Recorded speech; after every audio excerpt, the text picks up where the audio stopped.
In this no-nonsense video, I want to show you how you can scale your Facebook campaigns consistently and predictably using a couple of really simple tweaks. So let's just get right into it. I'm already here inside of one of my ad managers.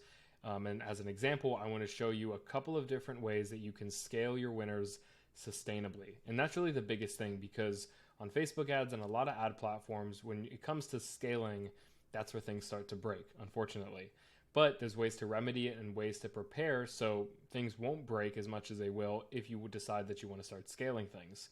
The biggest issues that I've seen is that on Facebook especially, and some other platforms, when you start to approach that $2,000 per day in spending, that's when things can really start to break down. So there's a couple of different ways that I want to attack this. And one of those is, how can you prepare and set up your campaigns to begin with to be able to scale at that effective level when you're wanting to spend more money? And two, once you get to that point, what do you want to be doing and how do you want to be structuring things to make sure that that campaign or ad set can continue to spend at that higher spend limit? So let's look at that really quick, and I'm going to use a couple of examples here on this separate account of mine.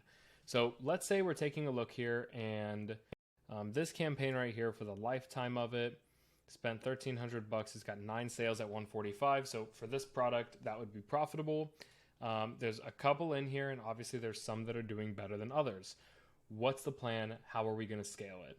Now, if you're starting from scratch, and I want to talk about that first, I think one of the best ways that you can structure your ad campaigns is to have a ton of different tests going, all at small different variables in spend at lower spend limits as well. And you start to incrementally increase things. So when you're starting things off, let's say, for example, this one right here, we're starting at a $30 budget a day. If it was doing what I wanted, AKA, and that doesn't always have to be getting the sale, because a lot of people will say, oh, okay, well, I know that I need to spend at least $100 to get a sale. I'm going to set the ad set to start off at $100 bucks. That's a bad idea, because you're just shoving all this budget into Facebook and it doesn't have enough data, and you don't have enough confidence yet to be able to just do that. The confidence that you need is by looking at these ad metrics, right? So this one looks really good on paper. It's getting a good cost per purchase, but when it comes to scaling it, it looks like it wouldn't do as well. Whereas this one up here, it's got a little bit of a higher cost per purchase, but at the same time, the ad metrics are tremendously better. It's got a much cheaper CPM and a much cheaper cost per link click. And those are the key metrics that you want to really look out for, is when you decide to start scaling things. It's very important to look at the ones that are actually generating you the result, but it's also important to look at the supporting KPIs to see that if that's supporting you scaling it. And that's how you can decide what to scale. So make sure you're looking at the primary result as well as the supporting data behind it to show you if you need to scale it up. Now, let's just say this one down here, it's got 5 purchases at 102. I would love to scale this thing up. But based on the ad metrics here, it looks like it'll be kind of tough to do that, because we're paying so much per click and we're paying a lot to get in front of people. So from there, one of the best things that I found to do is you can filter this down by placement, by audience, by age range, and really figure out, okay, what audience, what age range, what group of people is going to work best to allow me to scale this thing to where I want to scale it. So always look deeper. Now, once you've found all those things and you found something that's winning and that is showing the supporting data for you to be able to scale it, one of the first things I'd recommend doing is increasing the budget anywhere from 10 to 20% every day or every other day, as long as it continues to deliver you results. If it's doing what you want every day or every other day, just slightly bump the budget by 10 to 20%. Anywhere in between there, I wouldn't recommend higher than 20%, because that's going to be coming up next. The next thing you can do if you really want to scale spend is, instead of just pouring money into it that way, you'd rather duplicate that ad set out. So in this case, this one right here, duplicate it out into a new campaign. It would be a scaling campaign, and you'd want to actually duplicate it 3 different times. And each time you duplicate it, you want to change one small thing. So me personally, I call this a super scale with micro variations. So in this case, let's say, and you could even have a campaign that is just your super scale. And what you could do is, when you duplicate this out, each time you duplicate it, you're going to change one small thing on the ad. And I'd recommend changing things like the headline, the description, the button, the lead-in to the copy of the ad. So right at the top there, that caption that people can see, as well as the age range. That's really, really good things to change to kind of reset the initial conditions of that Facebook ad.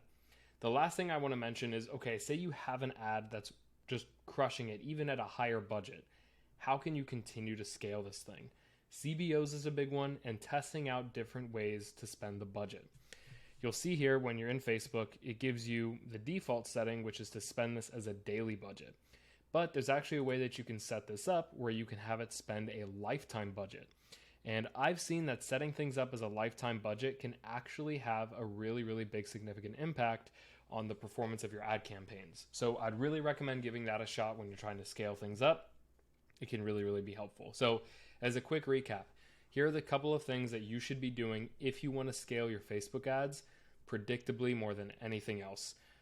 If you find something that's working, before just dumping a ton of money into it, make sure the supporting metrics are supporting that decision that you can scale that campaign. Once you see that, I'd recommend increasing the budget by 10 to 20% every day or every other day, as long as the results continue to improve or continue to remain the same. And they're not going the opposite direction. They're not going downhill, right? Second is I'd recommend setting up something called a super scale with micro variations. Duplicate the ad set a couple of times it's winning, change a few small things on each duplicate thing that you set up. And finally, look at controlling those budgets. Look at a CBO campaign or a lifetime spend and see how just simply changing the budgets can make a big impact and will allow you to scale.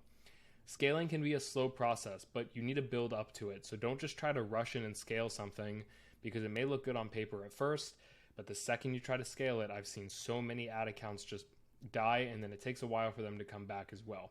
So let me know if you have any questions. If you want this super simple cheat sheet, which I'll show you guys right now, this cheat sheet will give you a full breakdown of a ton of ad metrics as well as how to influence them. If you want access to this, just check the description below this video. I give you a few ways to get access to it. And stay tuned because more of these kinds of videos that are super tactical are going to continue to come out. If you enjoyed it, like and subscribe, and I'll see you in the next one.